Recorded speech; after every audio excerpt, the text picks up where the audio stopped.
그렇게 서로 협력해서 모일 수 있었으면 좋겠습니다. 창세기 48장 1절부터 4절까지 말씀입니다.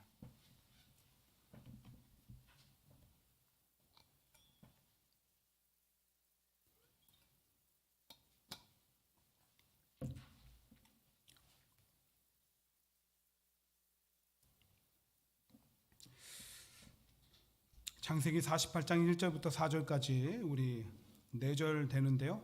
우리 합독해 볼까요? 같은 마음으로 저와 목소리를 맞춰서 함께 읽습니다.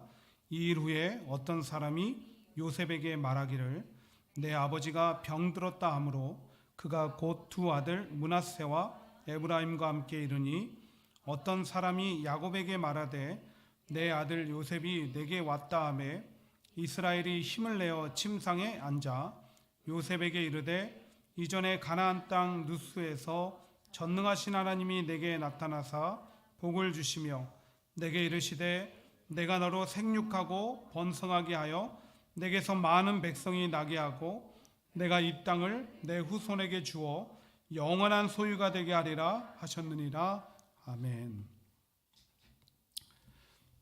여러분들은 인생이 무엇이라고 생각하세요? 지금까지 역사적으로 많은 사람들이 인생이 무엇인가 그렇게 질문하고 그 답을 찾기 위해서 노력해 왔습니다. 그리고 저마다 찾은 답을 고백하고 또 이야기했는데 파랑새라는 작품의 그 벨기에 출신의 극작가 마테르 링크는 인생은 한 권의 책이다라고 얘기했습니다. 무슨 말이냐면 매일 우리는 한 페이지의 책을 쓰듯이 그렇게 살아가고 있다는 것입니다.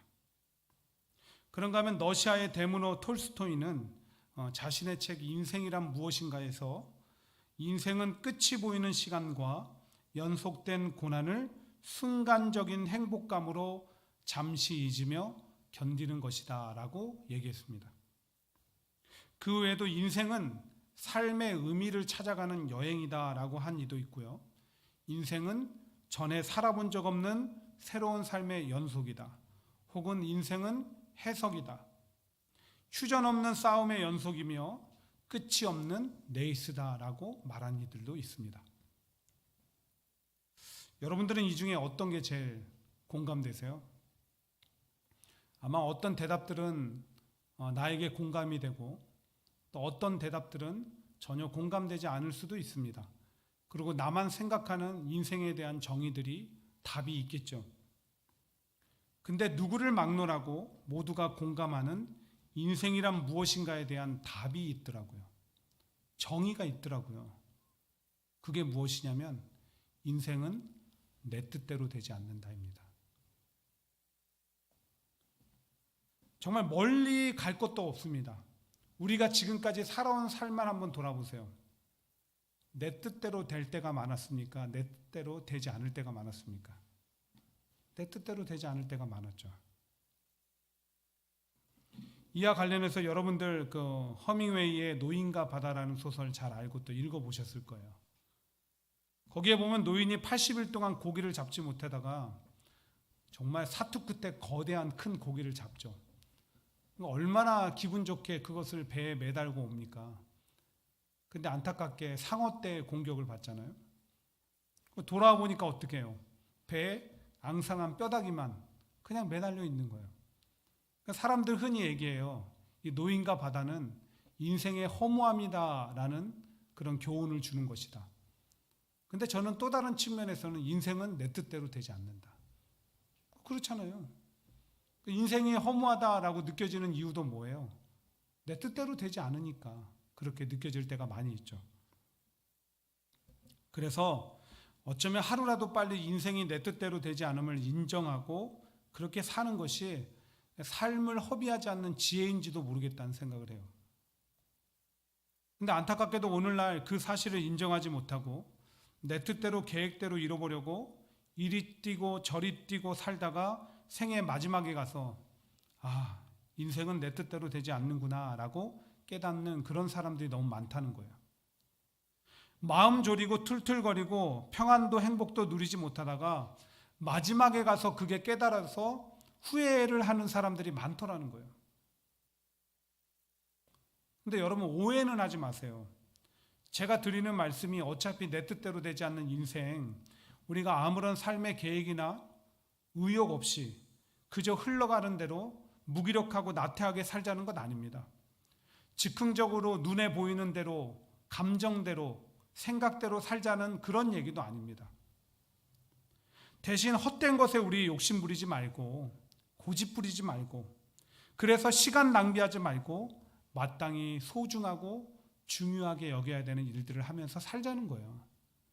그래야 그나마 인생의 마지막에 갔을 때 비록 내 뜻대로 되지 않는 인생이었지만 후회라도 좀 덜 남지 않겠는가, 그렇게 생각하거든요. 자, 그럼 우리가 인생을 살면서 마땅히 해야 할 그 소중하고 중요한 일들이 뭐가 있을까요? 제일 먼저는 마땅히 사랑해야 되는 사람들을 사랑하며 사는, 또 때로는 그 사랑을 고백하며 사는 것 중요하죠. 소중한 일이죠. 자녀 양육하는 것이나 또 좋은 관계 맺는 것이나 삶에 있어서 하루하루 최선을 다하는 일들이나, 그리고 오늘 내가 가진 어떤 꿈을 가지고 열심히 도전적인 삶을 살아가는 것이나, 이 모든 게 소중하고 중요한 일들이에요. 그 외에도 많이 있을 거예요. 근데 오늘 이 성경은, 오늘 우리가 읽은 본문은 우리가 또 소중히 여기고 중요하게 생각해서 해야 되는 일이 있음을 알려주고 있어요. 그걸 저는 여러분들과 오늘 함께 나누고자 하는 것입니다.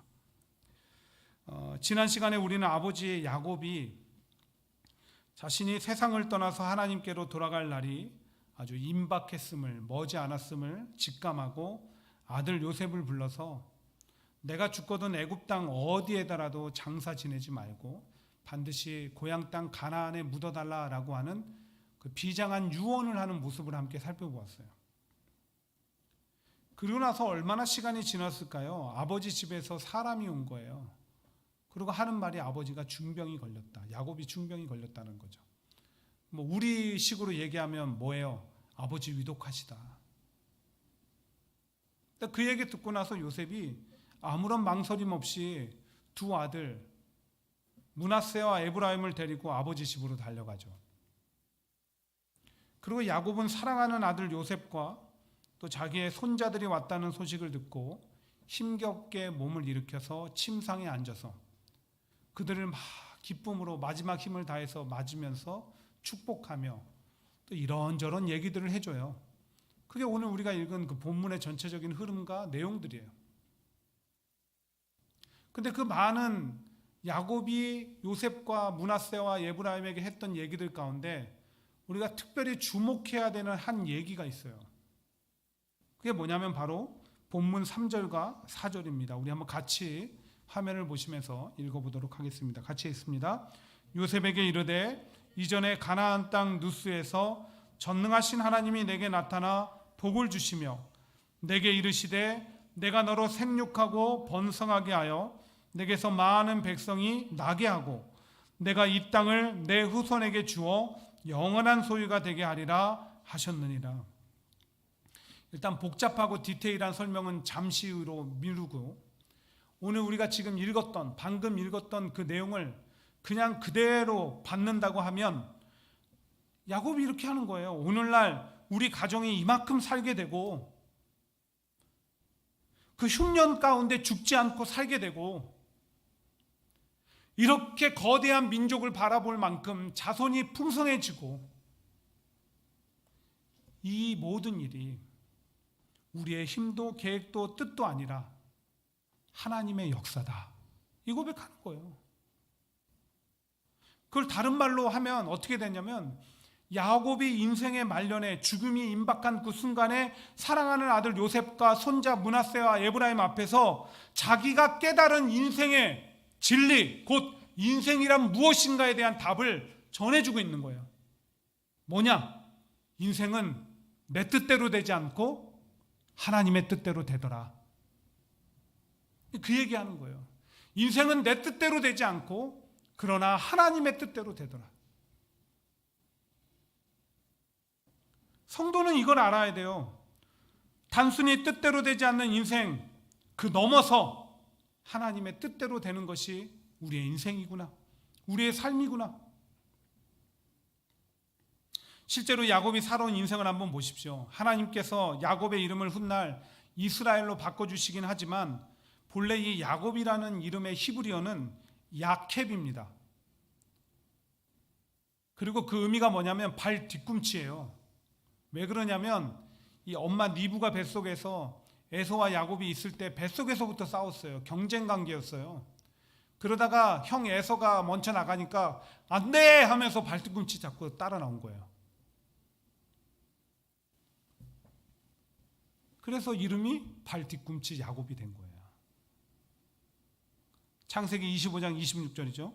후에 나온 아우는 손으로 에서의 발꿈치를 잡았으므로 그 이름을 야곱이라 하였으며. 근데 이것은 앞으로 야곱의 인생이 어떻게 될 것인가에 대한 예고편에 불과합니다. 정말 야곱은 스스로 자기 인생길을 개척하고 또 잘 살아보려고 아둥바둥하면서 살아왔잖아요. 그 뒤로 계속 자기 뜻을 펼치려고 잔꾀도 부리고 속이고 거짓말하고 서슴없이 했어요.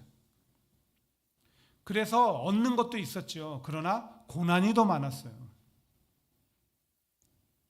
그 중에 하나가 창세기 27장 28절에 나오는, 여러분 어려서부터 주일학교 다니면서 그렇게 무수히 들었던 팥죽 한 그릇으로 형의 장자권의 축복을 뺏은 그 일. 그래서 어떻게 돼요? 형 에서는 막 장수였잖아요. 힘 좋고 막 털 많고 죽여버리겠다고 동생을. 그러니까 어떻게 해요? 엄마가 너 삼촌 라반의 집에 가 좀 도망가 있어라. 야곱이 도망가잖아요. 도망가다가 어느 한 지점에 이르러서 돌을 베개 삼아 잠을 청합니다. 여러분, 비록 자신이 선택하고 결정하고 행동한 일, 그래서 벌어진 결과이지만 하루아침에 사랑하는 그 가정에서 잘 지내던 그 야곱이 노상에서 돌을 베개 삼아 잠을 잘 때 그 심정이 어떻겠어요? 외로웠겠죠. 두려웠겠죠. 그리고 고독했겠죠. 미래를 알 수 없잖아요. 그런데 그렇게 야곱이 인생에 있어서 가장 외롭고 두렵고 고독했던 그 밤에 하나님이 그를 찾아오십니다. 우리는 여기서 한 가지 사실을 잠시 마음에 새겨야 돼요. 우리 하나님은 우리가 가장 외롭고 두려워하고 고독한 그 순간에 우리에게 찾아오사 우리 곁에 계시는 분이라는 것. 실제로 우리가 자주 부르는 찬양의 가사 속에 그런 체험적인 고백이 있잖아요.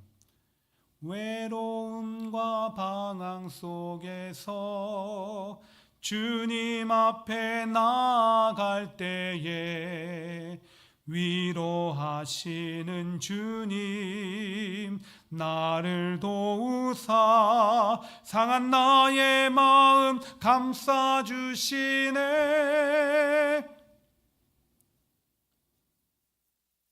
그래서 또 우리 하나님은 시편 50편 15절에서 이렇게 살라고 말씀하시는 거예요. 환난 날에 나를 부르라. 내가 너를 건지리니 네가 나를 영화롭게 하리라. 특별히 이 사실을 믿고 삶의 외로움과 두려움과 고독이 몰려오는 그 순간에 하나님을 찾는 성도는 약속하신 대로 찾아와 위로하시고 회복하시고 감싸주시는 하나님의 은혜를 누리게 될 줄 믿습니다. 어쨌든 그렇게 그 밤에 야곱을 찾아오신 하나님은 그냥 찾아만 오신 것이 아니라 야곱에게 축복해 주세요. 뭐라고 하시냐면, 야곱아, 앞으로 내가 너와 함께 할 것인데, 그리고 내가 잠시 이방의 땅에 식구들과 거하게 될 것인데, 근데 너의 자손들은 축복을 받아서 그 자손이 땅에 티끌과 같이 많게 민족을 이룰 거야. 이런 축복을 해주시는 거예요. 앞날이 어떻게 될지 모르는 그 외롭고 고독하고 두려운 그 순간에 찾아오사 걱정하지 말아라. 내가 너와 함께 갈 것인데 너의 후손이 땅에 티끌과 같이 많게 될 거야. 그리고 창세기 28장 19절은 야곱을 찾아오신 그곳, 하나님이 야곱을 찾아오신 그곳, 그리고 약속하신 그곳이 어디인지를 이렇게 밝혀주는 거예요. 그곳 이름을 베델이라 하였더라. 이 성의 옛 이름은 누스더라. 누스라는 이름 어디서 많이 들었죠? 우리가 읽었던 본문 3절 다시 보세요. 요셉에게 이르되 이전에 가나안 땅 누스에서 전능하신 하나님이 내게 나타나사 복을 주시며. 그렇습니다. 야곱은 인생의 가장 마지막 순간에, 그것도 죽음이 임박한 그 순간에 이르러 자기가 살아온 인생의 여정을 천천히 돌아봅니다. 그랬더니 그저 자기 뜻과 계획대로 잘 살아보려고 안간힘 쓰다 고난에 처한 자신을 삼촌 라반의 집으로 보내 호된 훈련을 시키신 것, 죽은 줄로만 알았던 요셉이 살아있는 것, 애굽의 국무총리가 된 것, 그를 통해 애굽으로 우리를 인도하신 것, 그리고 거기서 이제는 거대한 민족이 되게 하신 것, 그 모든 것들은 우연히 일어난 일이 아니라, 자기의 뜻과 계획 가운데 된 일이 아니라 약속하시고 약속대로 행하신 하나님의 뜻 가운데 된 일이라는 것을 깨닫게 된 거예요. 그리고 자기가 가장 사랑하고 아끼는 그 아들 요셉에게 이렇게 고백하는 거예요. 아들아, 아버지가 평생을 살아보니까 인생은 내 뜻대로 되지 않고 하나님의 뜻대로 되더라. 그러니 너가 지금까지 살아온 것처럼 너의 평생의 삶에 있어서 모든 인생을 자신의 뜻 가운데 인도하시는 하나님 앞에 살아가거라. 이렇게 부탁하고 있는 거예요.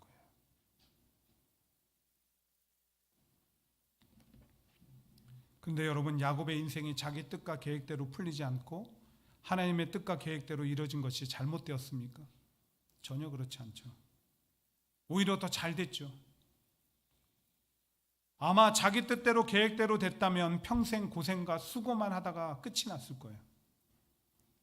지금과 같은 삶과 신앙적 성숙을 이루지 못했을 것입니다. 그런 점에서 인생은 내 뜻대로 되기보다는 하나님의 뜻대로 되는 것이 축복이죠. 그래서 세상에 가장 값진 보화와 같은 지혜들을 모아놓은 잠언에서 이렇게 우리에게 전하는 거예요. 사람이 마음으로 자기 길을 계획할지라도 그 걸음을 인도하시는 자는 여호와이시니라.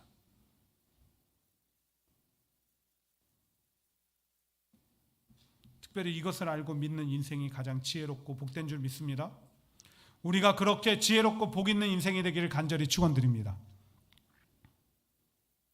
근데 우리가 인생이 내 뜻대로 되지 않고 하나님의 뜻대로 된다는 것과 그것이 더 축복된 이름을 아는 것으로 끝이 나면 아무런 의미가 없습니다. 내가 그렇게 깨닫게 된 지혜와 믿음 가운데 우리는 실제로 살아내야 된다는 거예요. 어떻게 살아내야 되느냐? 가장 첫 번째, 날마다 하나님의 뜻에 내 뜻을 맞추는 삶을 사셔야 돼요. 여러분, 몇 주 전에 소개해드렸던 그 히스기야 왕에 대한 그 히스기야 왕의 말년 얘기 기억하십니까? 자신이 죽을 병에 걸리게 되었을 때 하나님 앞에 나아가서 처절하게 외치죠. 하나님, 나 좀 살려주세요. 소리치며 부르짖고 통곡하며 하나님 앞에 살려달라고 합니다. 하나님이 그 응답하셨어요. 내가 내 생명을 15년 연장시켜 주겠노라.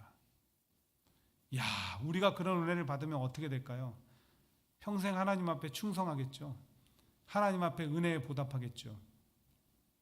히스기야도 그럴 것 같았는데 히스기야가 이렇게 되었다라고 성경이 증거해 줍니다. 역대하 32장 24, 25절.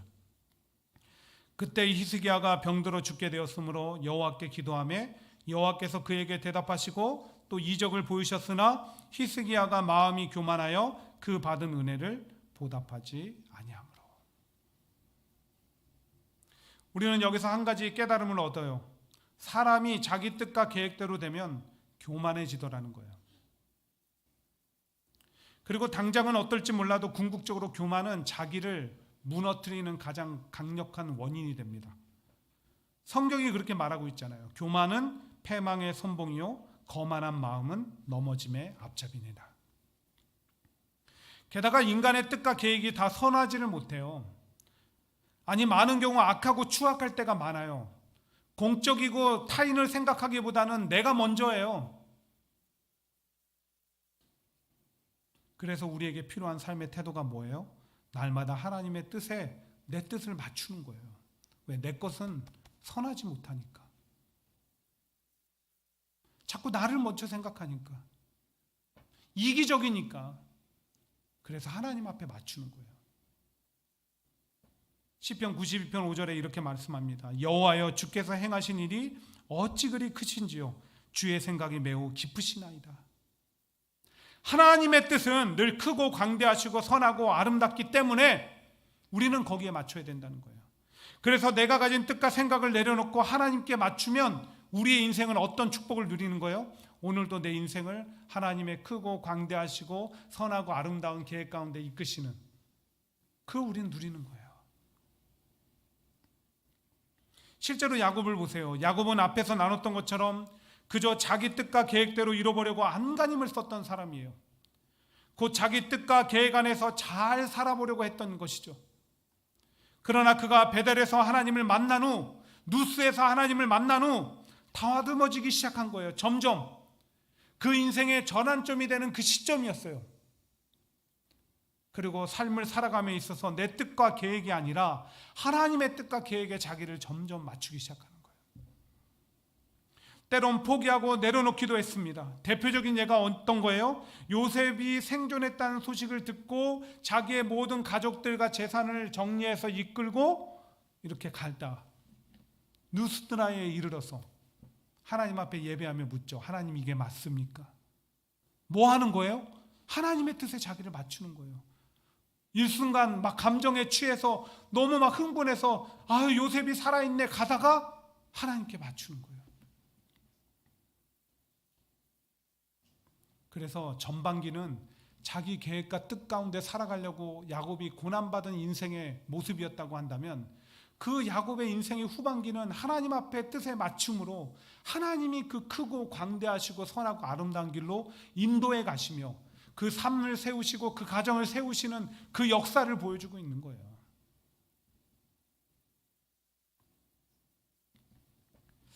어려서 우리가 성장할 때, 그래서 아직 모든 것이 성숙하지 못할 때 부모님의 말씀이 괜히 듣기 싫고 내 고집대로 하고 싶었을 때가 있습니다.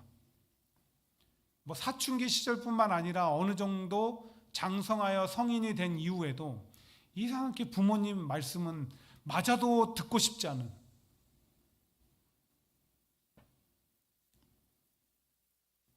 그래서 내 뜻과 생각대로 갈 때가 우리는 많았죠. 그런데 그러고 나면 꼭 후회하게 되는 일이 생기더라고요. 아빠 말씀 들을 걸, 엄마 말씀 들을 걸.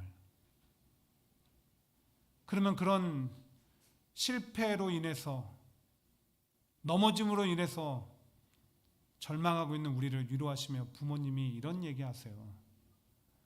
아빠는 말이야, 엄마는 말이야, 다 살아봤기 때문에 너희들한테 그렇게 조언해 줄 수 있는 거야.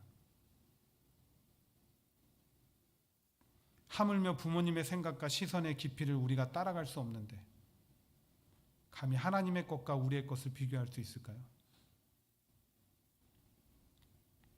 그래서 에레미야 33장 2, 3절은 이렇게 우리에게 권면합니다. 이를 행하시는 여호와, 그것을 만들며 성취하시는 여호와, 그의 이름을 여호와라 하는 이가 이와 같이 이르시도다. 너는 내게 부르짖으라. 내가 내게 응답하겠고 내가 알지 못하는 크고 은밀한 일을 내게 보이리라. 오늘도 하나님을 향해서 부르짖고 기도하라는 거예요. 왜요? 그저 내가 원하는 것을 얻기 위해서, 내가 위태한 가운데 도움을 얻기 위해서 아니라는 거예요. 2절에 전제를 깔아두었잖아요. 이를 행하시는 여호와, 그것을 만들며 성취하시는 여호와. 오늘도 하나님께서 모든 인생을 당신의 뜻 가운데 인도하시기 때문에 그 뜻을 알고자, 그 뜻 앞에 내 뜻을 맞추고자 오늘도 부르짖어 기도하라는, 바라기는 앞으로 우리의 삶이 내 눈에 맞게 보여도, 시대의 흐름상 옳아 보여도, 주변에서 괜찮다 해도, 눈앞에 황금빛 미래가 보장될 것 같아도, 내 감정과 생각과 시선을 자극해도, 내가 그렇게 할 수 있는 자유와 의지가 있어도 잠시 잠깐 행동으로 옮기는 것을 멈추고 하나님 앞에 무릎을 꿇고 그분의 뜻을 구할 수 있는 저와 여러분 되시길 바랍니다. 그리고 그 뜻 앞에 맞춤으로 내 뜻과 계획보다 하나님의 더 크고 광대하시고 선하고 아름다운 그 계획 가운데로 나의 삶과 가정을 이끄시는 그분의 은혜를 누리시기를 간절히 축원드립니다. 그런가 하면 이제 우리가 인생이 내 뜻대로 되지 않고 하나님의 뜻대로 된다는 지혜를 알고 또 그것이 더 좋은 것임을 믿는 믿음 안에 나타나야 되는 그 삶의 실천적인 모습은 순종이라는 거예요. 왜 이렇게 얘기하냐면 오늘날 교회 안의 성도들 가운데 하나님의 뜻이 무엇인지를 다 알고 나서도 순종하지 못하는 성도들이 너무나 많기 때문에. 그럼 어떻게 될까요? 순종하지 못하면. 요나 선지자를 한번 생각해 볼까요? 하나님이 느느웨로 가서 임박한 심판에 대해서 경고하라고 하세요. 그럼 왜 경고를 하십니까? 하나님이 죽이고자? 아니요, 살리시고자. 지금 너희들 가는 길 잘못된 길이니까 빨리 돌이켜라. 근데 요나 선지자가 싫어했어요. 왜 싫어했죠? 니느웨는 그때 당시 이스라엘의 가장 위협이 되는 아수르라는 나라의 수도였어요. 각 저들 망해버려서 위협적인 존재가 없어졌으면 좋겠다는 생각을 했어요. 하나님의 뜻을 알고도 그 뜻에 맞추고 순종하려고 한 것이 아니라 하나님의 뜻을 알매도 불구하고 내 뜻과 의지대로 행동한 거예요. 그 결과 어떻게 됐죠? 니느웨가 아닌 다시스로 가는 배를 타고 가다가 풍랑을 만나서 원인이 요나임을 알고 바다에 던져지고 3일 밤낮으로 고기 뱃속에 갇혀서 생고생을 합니다.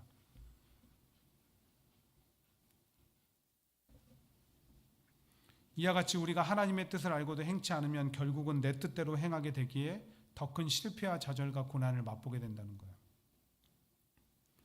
무엇보다 하나님의 크고 광대하시고 선하고 아름다운 계획 가운데 이끄심을 받는 은혜와 축복을 누리지 못해요. 그런데 오늘날 그런 성도들이 교회 안에 너무나 많다는 거예요. 하나님의 뜻을 아는 데서 그치고 순종하지 않습니다. 그렇다 보니까 삶에서 아무런 일도 일어나지 않아요. 삶이 달라지지 않아요. 그러면서도 자신의 교회만 왔다 갔다 하고 말씀을 통해서 예배를 통해서 하나님의 뜻을 아는 것이 내가 순종했다라고 착각해요. 근데 순종이 없으니까 변화가 없어요. 근데 그 변화가 없고 달라지지 않는 인생도 하나님 앞에 원망해요. 내게 원인이 있는 것을 모르고. 야곱은 달랐다는 거예요. 그가 하나님을 만나 훈련과 연단의 시간을 보내고 나서 가장 크게 달라진 점은 하나님의 뜻을 묻는 것이다. 거기에 맞추는 것이다 라고 말씀드렸어요. 근데 그게 끝이 아니었어요. 그는 순종했어요. 실제로 왜 야곱은 그 수많은 아들, 12아들 가운데 요셉에게 하필이면 유언하고 있을까요? 이왕이면 다 불러야죠. 그렇죠? 장자 누우벤 불러야죠. 아니면 그래도 좀 믿을만하고 공세운 유다를 불러야죠. 근데 왜 요셉을 불러서 유언하고 있죠? 그리고 왜 하필이면 오랜 세월이 걸려도 가나안 땅에 묻은 그런 궁금증 지난주부터 안 생기셨어요? 죄송해요. 왜 야곱이 그렇게 했느냐? 창세기 46장 4절 말씀 때문에 그래요. 내가 너와 함께 애굽으로 내려가겠고 반드시 너를 인도하여 다시 올라올 것이며 요셉이 그의 손으로 내 눈을 감기리라 하셨더라.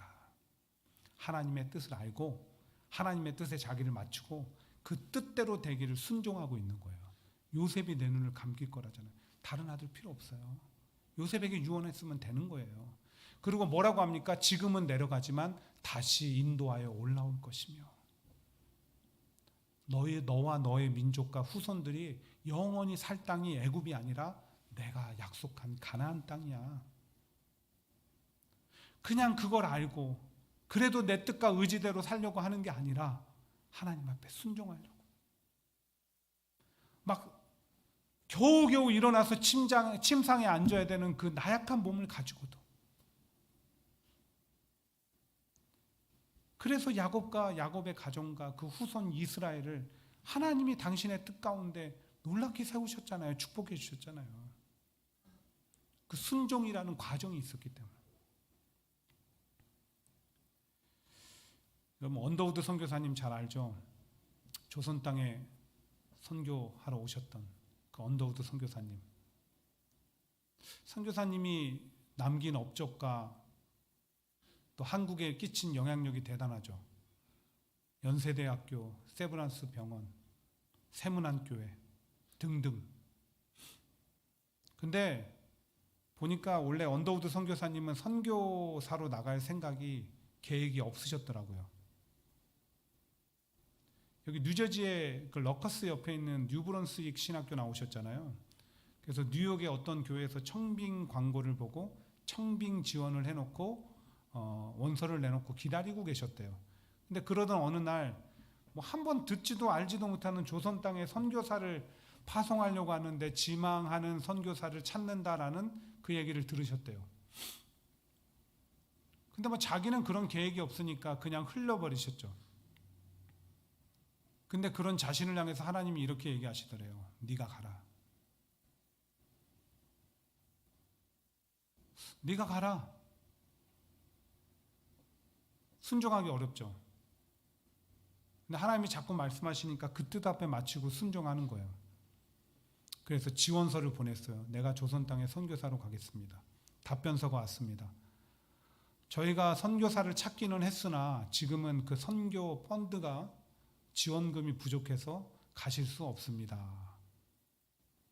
언더우드 선교사님이 이렇게 생각하셨어요. 아, 하나님이 계획을 바꿔서 목회하라고 하시나 보다. 아니나 다를까 청빙 지원했던 뉴욕에 있는 어떤 교회에서 목사님을 저희 교회 담임 목사님으로 모시고 싶습니다. 라는 답변이 왔어요. 그렇게 하면 되겠구나.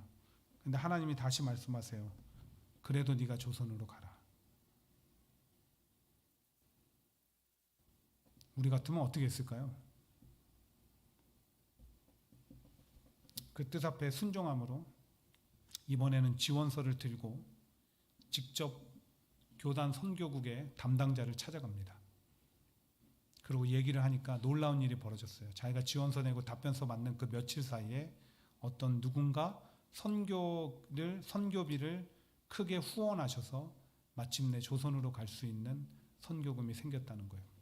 그렇게 언더우드 선교사님은 그 지원금을 받아가지고 조선 땅에 선교사로 오시게 되는 겁니다. 자기 뜻과 생각과 계획을 내려놓고 하나님의 뜻에 맞추고자 그렇게 노력하시고 또 순종하고자 그렇게 노력하신 그 결과 잘못되었습니까? 아니죠.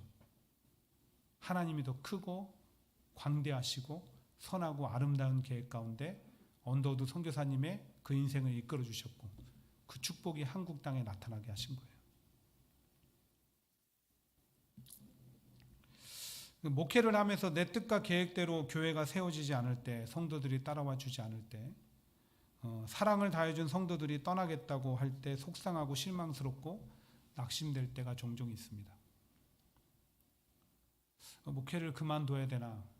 내가 그리던 교회가 이게 아닌데 교회를 그만 닫아야 되나? 이런 생각을 할 때도 있습니다. 근데 오늘 말씀을 준비하면서 그런 제 생각을 하나님이 바꿔주셨습니다. 어차피 교회는 사람이 하는 게 아니라 하나님이 하시는 것이다. 그래서 그저 저는 하나님의 뜻에 맞추고 순종하며 끝까지 가기로 했습니다. 그리고 저는 믿습니다. 하나님이 이 교회를 그리고 저의 인생을 당신의 뜻 가운데 더 크고 광대하시고 선하고 아름다우신 뜻 가운데 완성시켜 주실 것을 믿습니다. 바라긴 우리 함께하는 교회 성도들께서도 저와 같은 마음이 되셔서 오늘 이후로 하나님의 뜻과 뜻에 내 뜻을 맞추고요. 날마다 순종하는 가장 소중하고 중요한 일들을 삶을 통해서 행하심으로 여러분의 인생도 가정도 크고 광대하시고 선하고 아름다운 계획 가운데 세우시며 축복하심을 누리게 되길 간절히 축원드립니다.